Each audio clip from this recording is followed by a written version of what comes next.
Show and the Oddball Foundation is dedicated to mental health advocacy through art. 5, 4, 3, 2,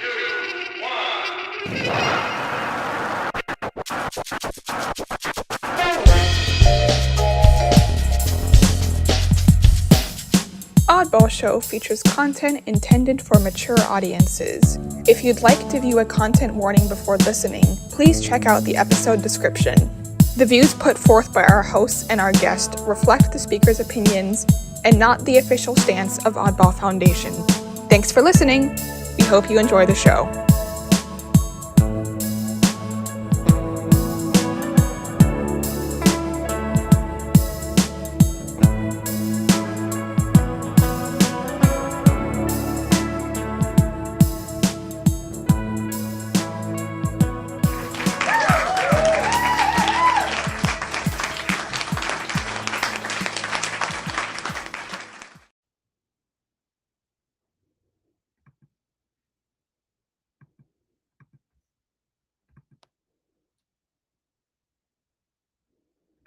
Oddball Show features content intended for mature audiences. If you'd like to view a content warning before listening, please check out the episode description.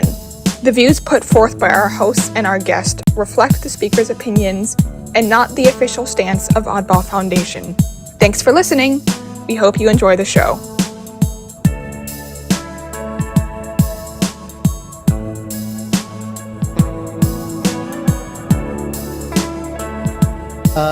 Hey everybody, it's Jason Wright from Oddball Show. I'm so excited to welcome Sasha DeBrule back to Oddball Show.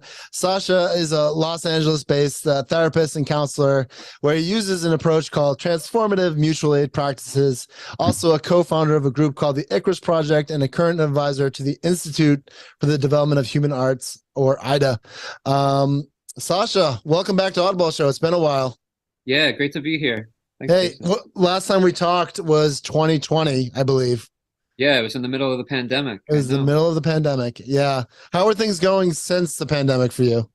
Well, I mean, the wild thing in my life is that, like, probably right around the time that we did that interview, I met this really cool woman, and then got her pregnant, and now we have twins, and we have 21-month-old twins. Oh, congratulations. Yeah.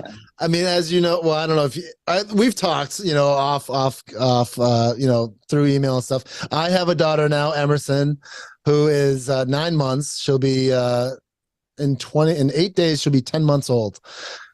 Crazy. So I don't know.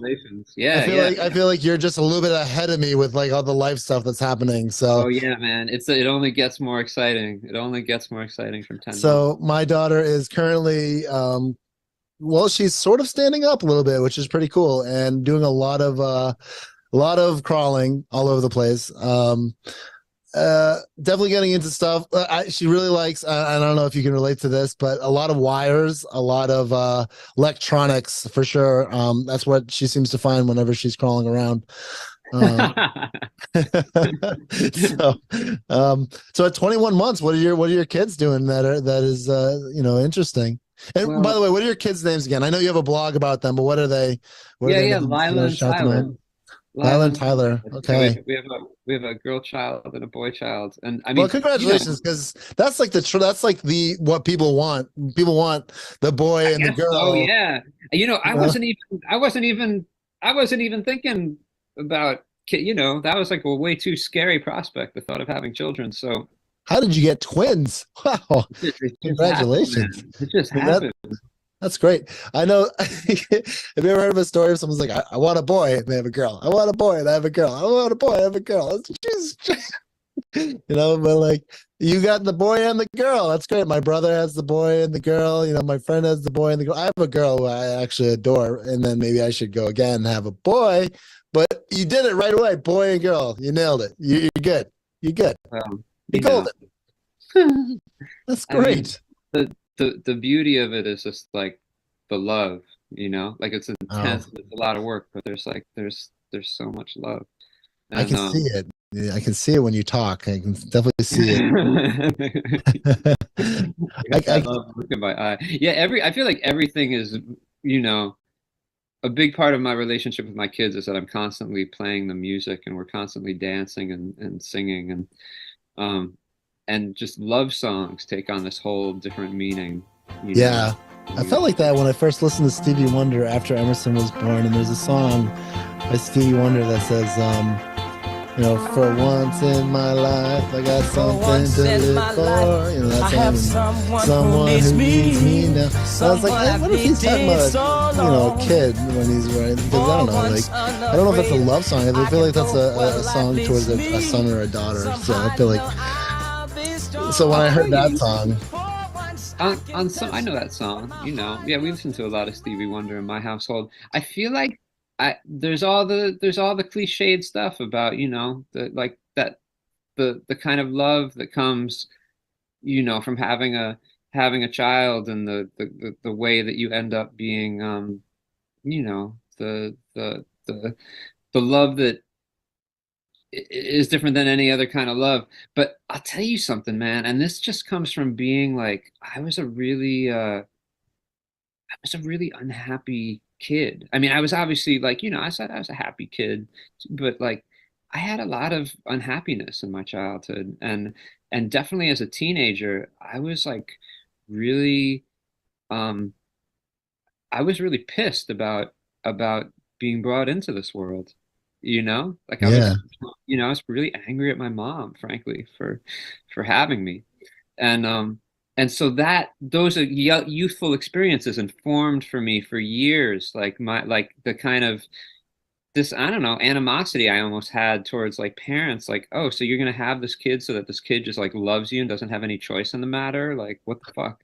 Like yeah, right. and I feel like I'm all of that is informing me as I have these kids, and Yeah, I'm yeah, and I feel like I get something about the human experience that I didn't get before. And also at the same time, I do see there's this way that there's a lot of people who have children because they're trying to fill some hole in their life. Um, like you said, I'm a therapist, and I'm constantly, talking to people. I'm either talking to individuals about the stuff that happened to them when they were kids, or I'm talking to families, about yeah, the dynamics that they have. And I think, you know, it is an incredible responsibility to bring children into this world, and it's like behooves us as fathers yeah. to understand the dynamics that we're, like understand what's going on inside ourselves, because the more stuff that we can figure out for ourselves, the less stuff we have to put on our kids. you know Yeah, that makes sense. That makes sense. For me, I feel like my heart just softened and I became like just love, just unconditional love for my daughter. And also like a sort of source of protection. Like I don't want anything bad to happen to this person ever and ever. I don't want her to have any kind of misery in her life. And then also like this fear of like, oh man, I hope I don't screw her up. Like I'll say, I hope I don't do something that just like, I don't want her to see me like in a bad spot. You know what I mean? And I think that's something that I worry about. And also like, can I do it? Am I a good dad? I mean, and I sort of kind of how I'm kind of doing it is, I mean, minute by minute. And my wife is a very good mom, and I'm really, really grateful for her. And I am. She's the best mom I possibly could think of to raise Emerson. And but at the same time, it's like reading her books. I know she's like not necessarily getting it at this point, but I get something out of it, and maybe she gets something out of it too. But I think it's just all this stuff that's happening right now at 9 months. I know that it's just going to amplify as things go on, and it's definitely it's tough for me. I'll be honest with you. It's not easy, but I love it and it's rewarding and it's given me a sense of purpose. And I think you're right, Sasha, about this idea of like the whole the whole that meaning, that's something that you're wanting to find some sort of meaning. And I think it is something beautiful about being able to give life first off, like it's and to have someone that unconditionally you should love and protect as much as possible. And also, I've and kind of, I don't know, veer them from the path that maybe you were brought up in. You know what I mean? Like some of the stuff that you learned, you can that you can unlearn for them, or your doubts. Maybe you can turn your doubts into positives for them. Kind of soul search to make them better. I don't know. I don't know if I'm making that point right. I just feel like I don't know. And that's kind of what happened for me. And also, it's just things are more interesting now. Things are more interesting, and it's not necessarily about me. It's about her. I don't know if you feel that way about your kids. Yeah, for sure.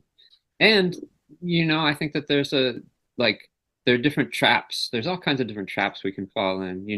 There's that trap where you're like, oh, I don't want anything terrible to happen to this kid, so I'm going to do whatever I can to make sure nothing bad happens to that kid. That can be a real trap. That's a You trap. know? That's an absolute trap. That's 100% of a trap. That's like, then there's the thing for years. So I mean, I'm 48 years old. So like I had a lot of years there as an adult where I didn't have kids. And I would see all the time with my friends who had kids, they would just disappear, or they would stop caring about like whatever. We'd be working together on trying to make the world better somehow. And then they'd be Yeah. like off doing their family thing. And it would seem like they didn't care anymore. And I understand the perspective now in a way I didn't.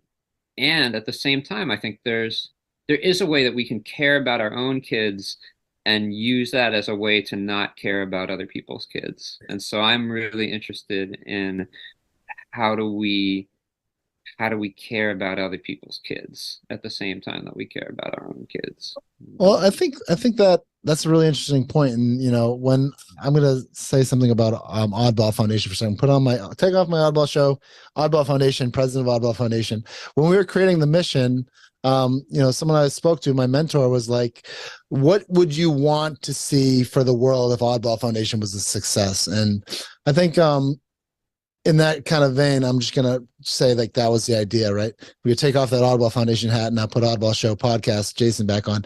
And the point is, what I'm getting at is, I remember meeting this one person who said, great guy, his name is CCR Shagar, and he said to me, "What would you like to see for the children tomorrow?" And I mean, in the work that we do, Sasha, right? I mean, aren't we kind of paving the way of change for maybe people looking at people and humanity in like a different way for the kids of tomorrow? And isn't that a way kind of, isn't that kind of the win of what we're doing? Like that's the point of, even from back when you were creating the Icarus project and things like that, you had this idea of reshaping the idea of how people think about, even bipolar disorder.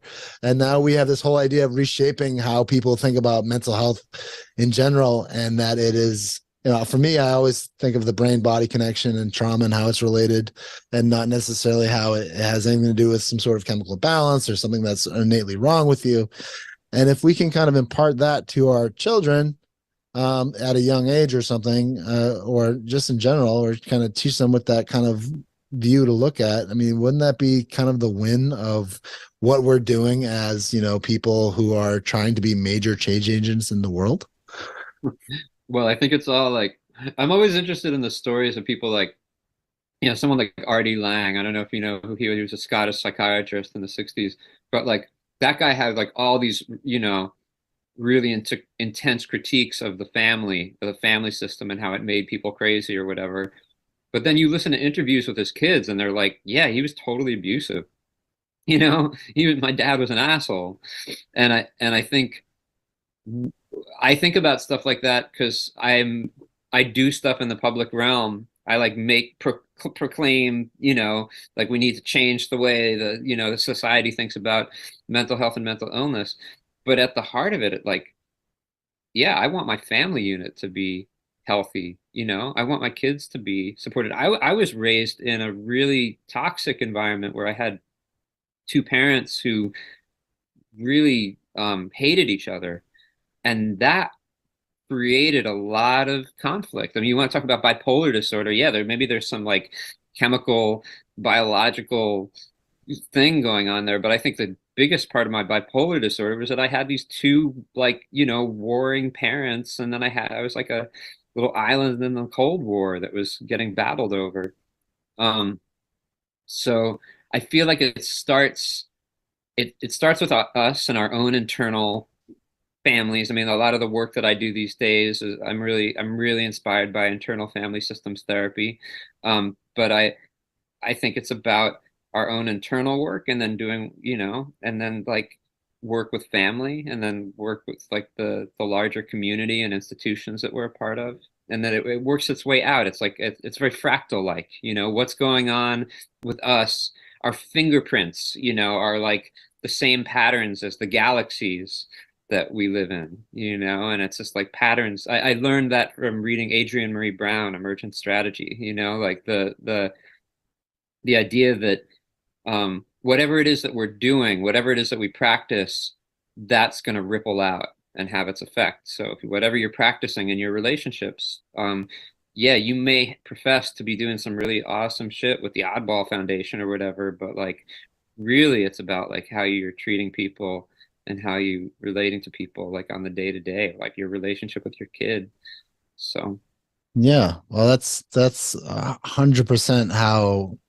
That's a really good point, And one thing I want to say is I was very excited when you started talking about internal family systems, and I thought because I learned about it recently, and I first of all, there was more stuff to unpack there about like how what you do in private you are awarded for publicly. I don't even know if that's true anymore, that you are awarded for what you do in private publicly. Maybe you are, but also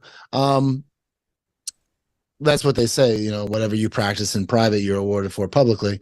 But I guess it goes the same way, if Artie Lang's kids said he was toxic and everything, and although he seemed to have a great kind of major impact on psychiatry and almost like this peer movement in a way. And I would say, talking about what I know about Artie Lang, and I always think of Artie Lang, then I always think of Artie Lang. I always put the two, I'm talking about Artie Lang, the comedian, and then Artie Lang, the social scientist, the psychiatrist.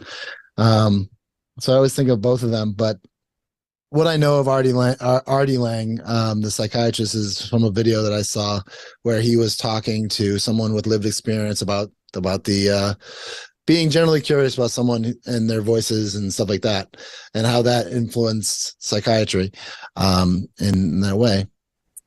But the one thing I did want to talk about was go back to internal family systems and maybe have a discussion about that, because I find it fascinating. And I've talked to some people who don't know about internal family systems, and I found that it's been very helpful in some parts of my own I don't want to call it recovery at this point, but where I'm at in life. Once I learned about internal family systems, and not from Bessel van der Kolk and that idea of the body keeps the score, which I absolutely 100% believe, but the idea that you can talk to your body and make friends with the parts that you hate about yourself, and thank them for being with you, and for some reason like that helps. I don't know, what do you think it is about internal family systems that's like effective? Because I found it very effective so far, what I know about it.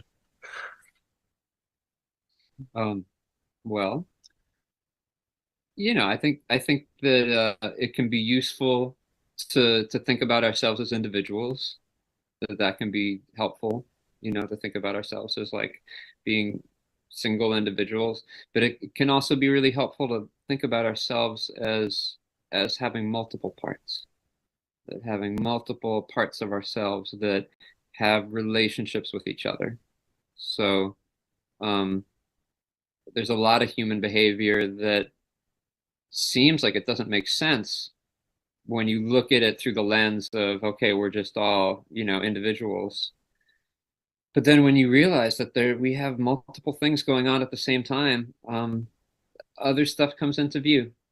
I mean, the thing for me about talking about internal family systems is that because the people that I'm most interested in are the ones who end up getting diagnosed with what's called like serious or mental illness or severe and persistent mental illness. Um, I think it's useful to go back to the origins of where internal family systems came from. Uh, so there's this idea of systemic thinking or systems thinking that in the 1960s and 1970s was really popular.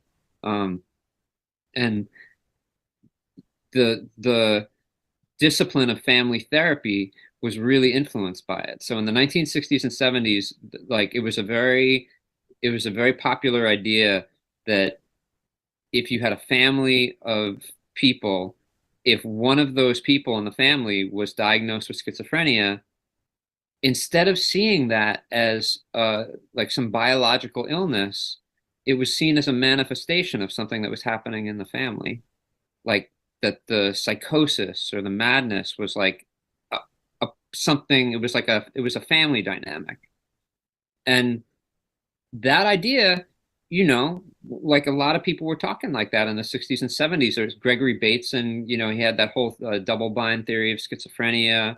Um, there was all kinds of uh, all kinds of ways that stuff was really popular. And then in the 1980s, with the rise of biopsychiatry, those ideas are really crushed out of the popular consciousness, like so much so that it sounds alien at this point. And most people in the society that we live in, at least now here in 2023, like when we're recording this, they think of schizophrenia as a biological brain disease.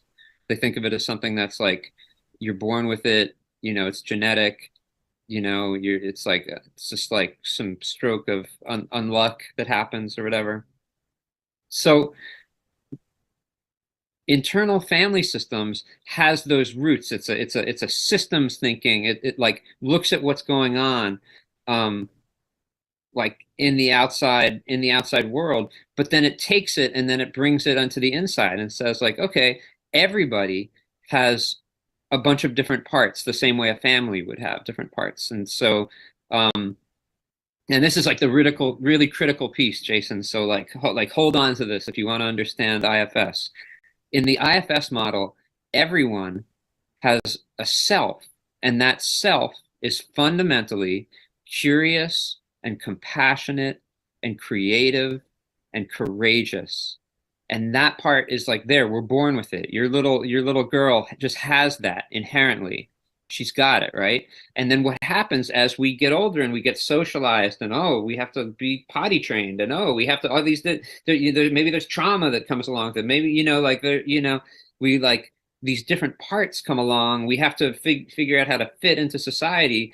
That self, that curious, compassionate, creative, courageous self gets covered up, and we don't have it anymore. It's still there, but we don't have access to it in the same way. So if you're an IFS therapist, your job is to have access to yourself, to figure out how to get access to it, and then to find your client's self and bring it out. And once you can do that a little bit, you find something you're curious about. You find you have some compassion for yourself, then you can notice your different parts. And there's a couple different parts in the IFS framework, right? So um, there's you can say there's two different kinds of parts. There's protector parts and there's exile parts. And our exile parts are like the little kid parts that are freaked out, that have trauma from the past, and that are hiding and like buried in us. And then our protector parts are trying to keep our system together and keep it healthy. And protector parts, they have two different kinds in this model. They have managers and they have firefighters. And manager parts are the parts that get us to do the things we have to do every day, and like get us to be able to like go to work and whatever and be able to like function. And then firefighter parts are the parts that are like, I can't deal with this at all, so I'm just gonna smoke some weed. Or I can't deal with this at all, so I'm just gonna drink. Or you know what? I can't deal, so I'm just gonna like check out and like scroll on my phone for hours and not pay attention to the shit that I have to do or whatever. And these parts like have relationships with each other. And so if you're an IFS practitioner, what you do is you become like a parts detector. You're talking and you notice you notice people's parts as they're talking, and then you build some relationship with self, and then you basically have conversations. You try and build self to part relationships, because that's what you want. You want to know, you want to understand your parts, not just like intellectually. You want to be able to like be like, oh, there's this part of me that gets really uncomfortable when we start talking about, I don't know, money or something. Or there's this part of me that gets really uncomfortable when I have to, whatever. I'm like trying to be, in a relationship with someone, and like they're bringing something up, and this part of me like shuts down. Oh, that's a part of me that does that. Oh, how can I how can I be compassionate? How can I be curious and compassionate enough to help that part be, like step back a little, give enough space. Yeah. Yeah. Like, so that's the idea. That's like the basic idea of IFS. But the reason you could tell the story in a bunch of different ways. I tell the story bringing it back to systemic family therapy, because I think it's important to talk about it in the context of like, yeah, this isn't just some technique. This isn't just some like, oh, I can talk to my body and it'll talk back to me. It's like, this is a different way of thinking about what it means to be a human being, and it can be Yeah. really helpful. Yeah, I think it's a brilliant method. And when my therapist brought it up to me, I had some unresolved some stuff that I had experienced, that I had to speak to. I actually had to like connect to it and talk to it and thank you for spending some time with me and all that kind of stuff. And if you take that, my Alexa just wanted to say hi for a second. So if you take that approach with the idea that trauma exists in the body, I feel like that's like a really great approach to talking about mental illness, quote unquote, because I think that that's all relative, the brain body connection. Let me ask you, like, not a loaded question, but I'm going to ask you a question real quick. It's not loaded, but it's just a kind of like a question. Do you think there's such thing as a chemical balance, Sasha Altman DeBrule? Do I think that there's such a thing as a Thing is chemical chemical balance in the body that causes mental illness? No. There you go. There's my answer. Okay. I mean, it's like, look, are we speaking in metaphors here? Or are we speaking? It No, sounds I mean, like you're trying to get me to say like that, like there's a big part of the population outside of people who aren't who don't understand the brain body connection, or that trauma is related to your experience, that people think that innately your chemicals are off if you are if there's something going on with you that equates to a mental illness. And I think that the more people who say, look, that's bullshit, the more that the idea is going to be like, look, there's this chemical imbalance thing is a metaphor. This is because literally that wasn't that the idea originally, but people grabbed onto it and said, this is mental illness. Mental illness is a chemical imbalance. Yeah. I mean, every night before I go to sleep, I take 900 milligrams of lithium carbonate, which is a psychiatric drug that regulates the ion exchange in my brain, right? And lithium is heavier than sodium, and so when the ion exchange is taking place in my brain, like it basically slows my brain down a little bit. I've been taking lithium carbonate for 22 years, and I find that it's really helpful. It keeps me grounded in a way that I haven't found anything else that keeps me grounded. Does that mean that I like had a chemical imbalance in my brain? No, but I mean, is there something about the way that my brain works that like lithium works well with it? Yeah, I mean, but Yeah. I don't know. So that complexifies it. I think so too. And when I think about like the way my brain works, the way my brain works, Sasha, is that I'm an idea person. I came up with Oddball Foundation. I came up with Oddball Show. Came up with Oddball Magazine. I'm an idea guy, right? I think about things all the time. I come up with things and stuff, and my brain works in like an octopus, like all sorts of different ways. Does that mean that I'm mentally ill, or am I creative? But is that a pathology? Like, I don't know. Well, it I don't depends know. on I think a lot of it really depends on like how much access to resources and other people that you have, you know? Like it seems like I don't know your background, but it seems like you are a white man who's educated and obviously has some access to some money somehow. And so people like manage to you met like you figured out what you needed to figure out in a way that is if you were raised in a different way, you probably yeah, you would be considered chronically mentally ill Hmm. and you wouldn't have no oddball foundation. You know, like that. Well, I mean, I just think that like, when I think about these kind of things, I think we pathologize people who can sometimes be creatively gifted or can be like maybe they are, I hate to use these words like depressed or schizophrenic or whatever these words that people use, but maybe they're also creating these brilliant works of art or Pink Floyd, I don't know, because like Sid Barrett, he had schizophrenia. That's what the story is about. He created Pink Floyd.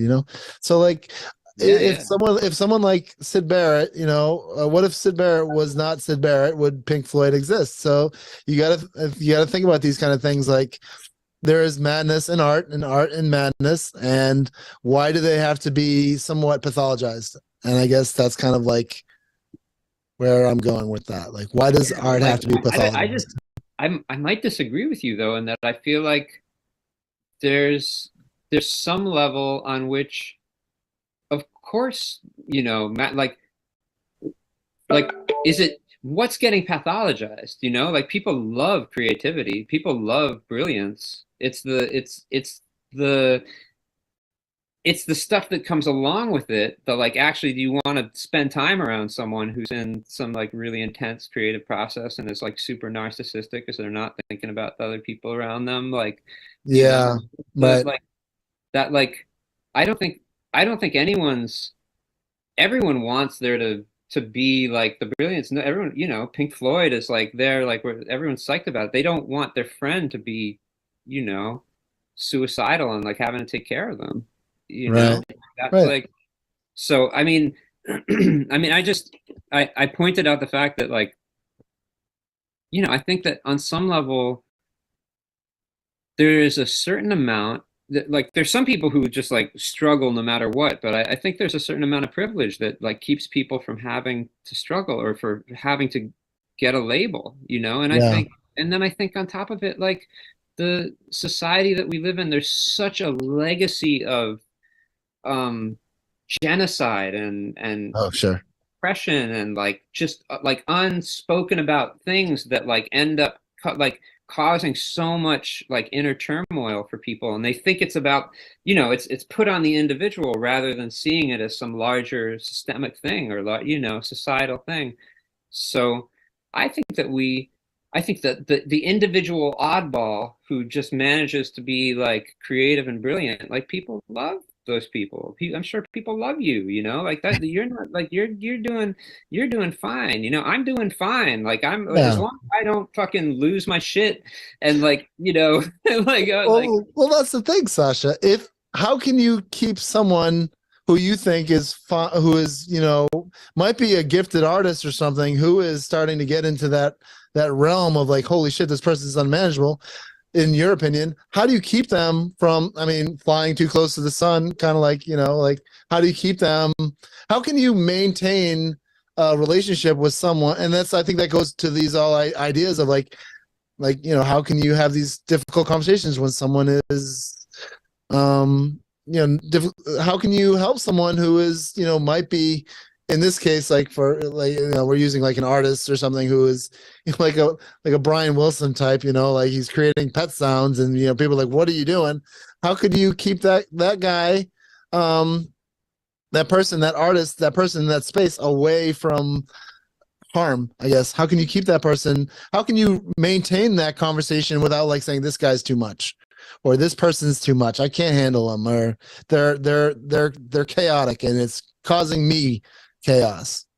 How do you do that? Is it just a thing that that's you my just that's my learn? job, man. That's what I do. That's what, yeah, you asked the right person. I mean, like that, I mean, so for many years, my friends and I ran this organization called the Icarus Project. That was a network of peer-based mental health support groups. And one of the tools that we developed in the community was based originally on something called a RAP plan, or Wellness Recovery Action Plan, which is basically like a written document that you make in the event that you're having a hard time. Right. So when you're doing all right, you get together with your people and you write down, what does it look like when I'm doing well? What does it look like when I'm struggling? What are the things I need to do to take care of myself? Who are the important people in my life that I need to talk to about it? And you Yeah. have that stuff written down, and it becomes like something to work with. And then we took that and we evolved it in a particular direction where we were like, yeah, it's one thing to talk about like individual mental health and mental illness, but we're living in this larger society. Can we have conversations about like, well, what does it look like when society's well? What does it Yeah. look like when, society is unhealthy? Now, Um, is that what transformative mutual aid practices is? And yeah. would you So say? team apps is like the 2023 version of what Mad Maps was for the Icarus project. And at the heart of it is what I was talking about before, this idea of systemic thinking. At the heart of it is this idea of internal family systems. Like, in order, it's this idea of mutual aid is the idea that like people can support each other, right? That we don't need to necessarily like have some institution from the outside come and support us. We like people figure out ways to support each other. But I don't know if you've noticed this in your life. I've definitely noticed it in mine, that it can be really hard to both support other people and get support ourselves if we don't know ourselves well enough to know what it is that we need, you Right. know? It's like a huge piece of it. So you were saying a few moments ago, what do you do when there's a person who's like, freaking out and, like causing so much chaos in their lives? Well, being able to have conversations about what are those freakouts about? Is it biological mental illness? Is it a chemical imbalance, as you're Right. Right. saying, Right. or are there like tangible things, why is it that I get so upset when you mention, whatever, like that's what therapy is about, man. If you find someone that you can talk to and be able to build a relationship with your internal world, there's a real power in that. And Yeah. like I personally am less interested in the kind of therapy that's more like a cognitive behavioral therapy, where we're trying to figure out like, okay, how do we deal with our the how can I function in the system without freaking out. I want to go a little deeper than that. I want to understand like why, and like get to know the different parts of myself, and build relationships with them. And at the heart of it is this understanding that fundamentally we're like everyone is good. I mean, I think that there's something in our society, like we're raised to think that actually like, no, there's bad, evil people out there, and that there's bad and evilness, and I need to like get rid of it. And one of the teachings of IFS is this idea of there's no bad parts. They just Yeah. like relationships that like need restructuring, and that Yeah. there's a kind of that there's an internal leadership that's really important. Like we need to learn how to lead from the part of ourselves that is curious and compassionate and creative and courageous, and that the way to learn how to do that is to spend time with another person who's doing it and Yeah. who can model it. So Mentoring. yeah, Right. yeah, it's a process of mentoring, and I think like, so when I started TMAPS, when I first was using that language of transformative mutual aid practices, I was thinking about um, relationships between people. How can we build kind of community support structures? And the more I went on with it, I was like, actually, our relationships with our own parts are really important. Like, how do we like oftentimes we have parts inside of ourselves. I'm not talking now about like that, like the outside world, or or even Talking like a about family. internally, right? I'm talking about internally. We have parts that don't talk to each other, that have like learned like not to communicate with each other.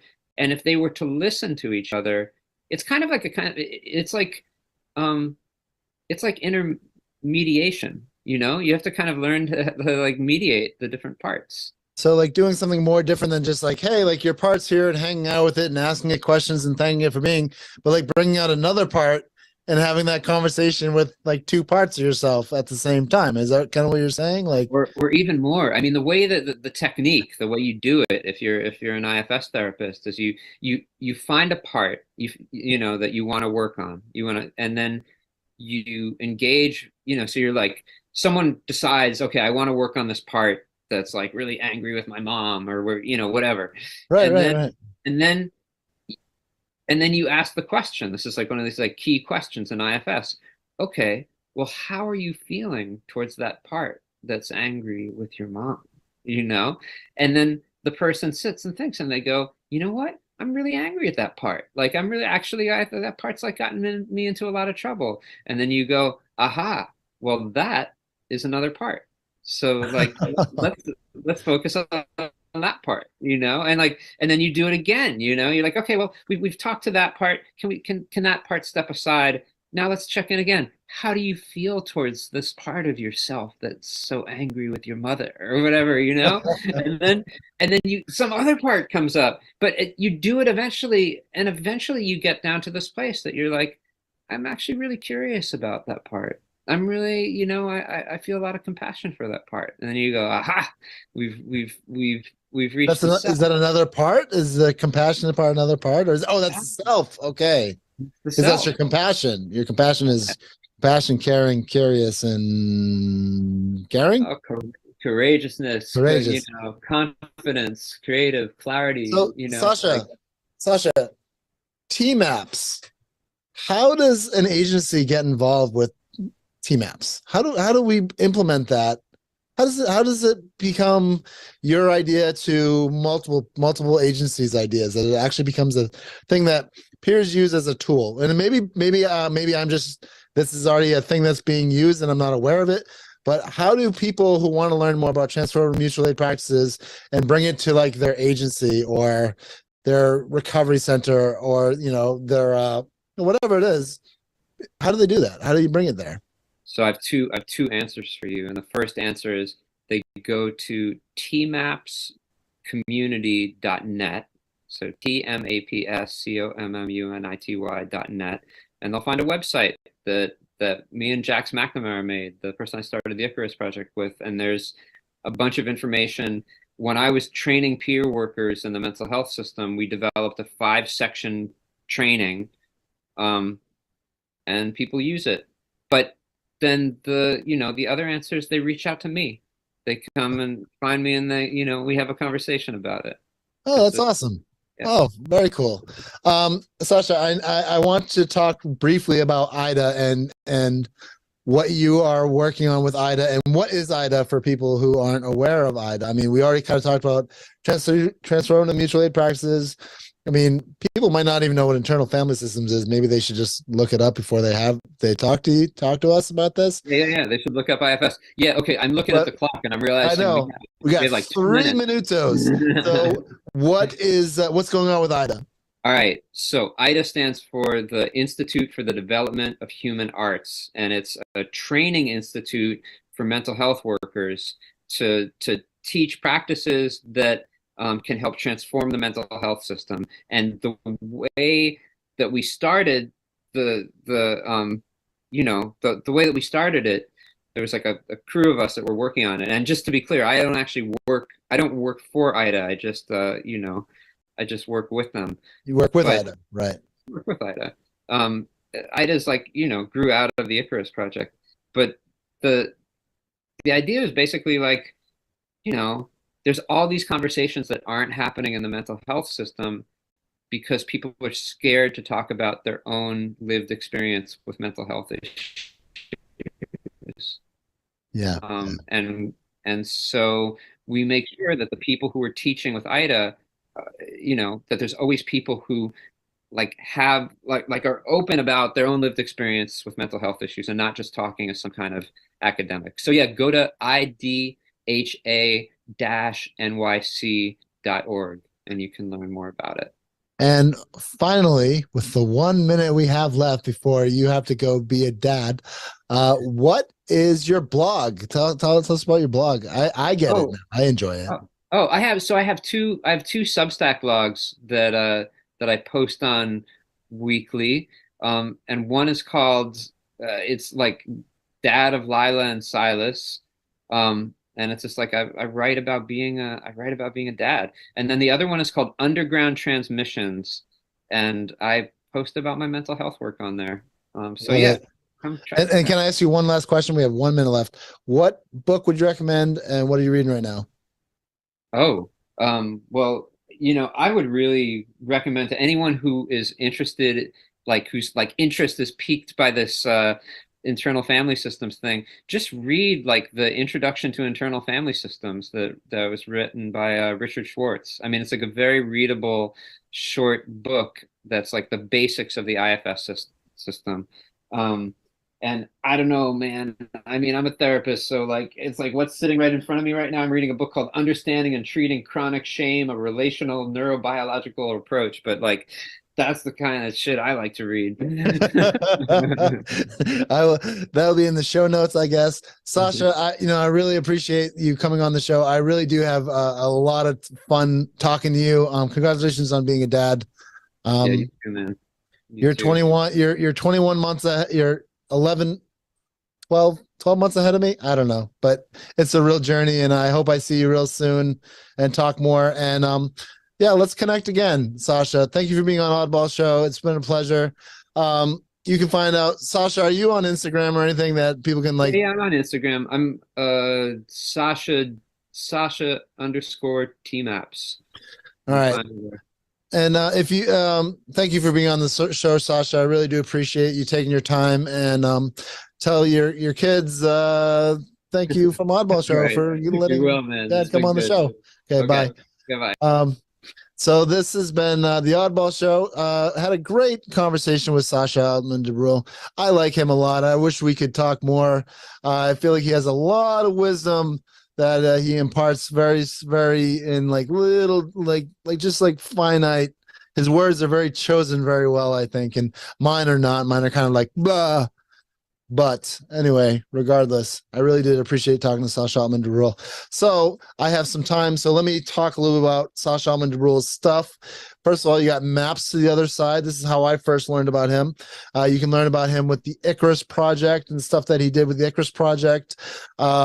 You can check out T-Maps and transformative mutual aid practices. We talked a lot about IFS. The book No Bad Parts is definitely a book that I've read a little bit of. It has a lot of practices in it, so it kind of slows you down. Sometimes I like books that less practices, more reading. But then again, I've been having a little bit of difficulty reading in general. And what else? Maps to the Other Side. Check out IDA. Check out Transformative Mutual Aid Practices. And yeah, so this has been Oddball Show. My name is Jason Wright. I really do appreciate you listening to this show. If you like what you heard, please leave a review. I do appreciate Sasha coming on the show. I do appreciate my listeners listening. I hope you got something from Sasha. I'd love to speak to you more, but I also have to take care of my daughter, Emerson. So everyone, please have a good day, night, evening, afternoon, wherever you're at. Be well to each other, and please read a book. This has been Jason Wright. This has been The Oddball Show. Talk to you real soon, and be well, everyone. See you later. Show and the Oddball Foundation is dedicated to mental health advocacy through art. 5, 4, 3, 2,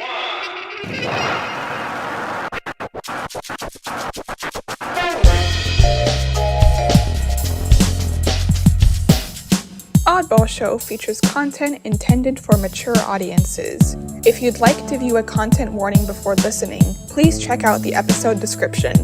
The views put forth by our hosts and our guest reflect the speaker's opinions and not the official stance of Oddball Foundation. Thanks for listening. hope you enjoy the show.